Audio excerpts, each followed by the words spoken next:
Joining us, Anthony Chan. He's the former chief economist at J.P. Morgan. Anthony, are you there? There you are. Yes, I am. Glad to be with you. Yeah, it's better to be there than out on the road today, right? Let's talk about holiday travel firstly. Kind of try to put that in perspective for me just a bit, if you will. What do you make of so many people going out, perhaps against the wishes of many in the medical field in the United States, with Omicron and the pandemic still out there? Do you think this could be a good bellwether for the next important 4 weeks in terms of business?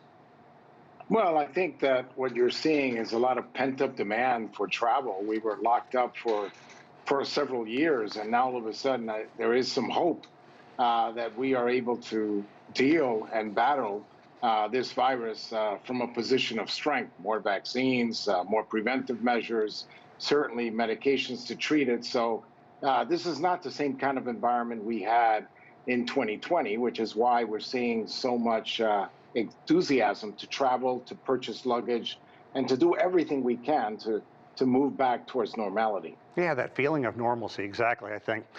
What's your takeaway? Because on Friday, Macy's said their outlook looks good. The markets had very positive news from many of the retailers on Friday as well. But, you know, there are still some big clouds hanging over supply, the supply chain, those kinds of things. What do you see unfolding as this very crucial time to retailers really comes to fruition? Believe it or not, Sean, we're seeing pretty good news when it comes to retailers. People are very anxious to get back into the stores and touch the merchandise and certainly sample it. Where we saw a little bit of weakness is on the online sales.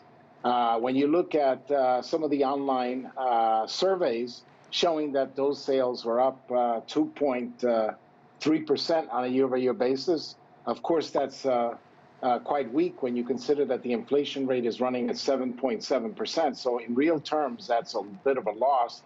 Then you see some of the MasterCard Pulse surveys suggesting double-digit increases as 12% on a year-over-year basis, beating the inflation rate. But the thing to keep in mind, Sean, is that online sales are only about 24.5% of all sales. So if you see the in-store sales stronger, you count those a lot more than you do the online. But bottom line, the consumers are stressed because wages are not keeping up with inflation, and that's an issue. Okay, let's talk about Cyber Monday, because Scrooge, Grinch, choose your anti-hero, who is out there, and that's going to be inflation. Holiday shopping, the Fed increases, big ticket items. How is this going to play out? Because the last thing anybody needs to do is run up a big bill on their credit card right now. That's right. And that's the reason why consumers are going to take their time. They're looking for sales. We know that Christmas this year falls on a Sunday, so that means that people feel they can stretch it out a little bit. And the more they stretch it out, it's sort of like a game of chicken between the retailers and the consumers. But I think that right now the supply chains are better than they were last year. So there's a lot more inventory. You've heard the horror stories from Target that they have too much inventory. So supply chain has been an issue for years, but it has been improving.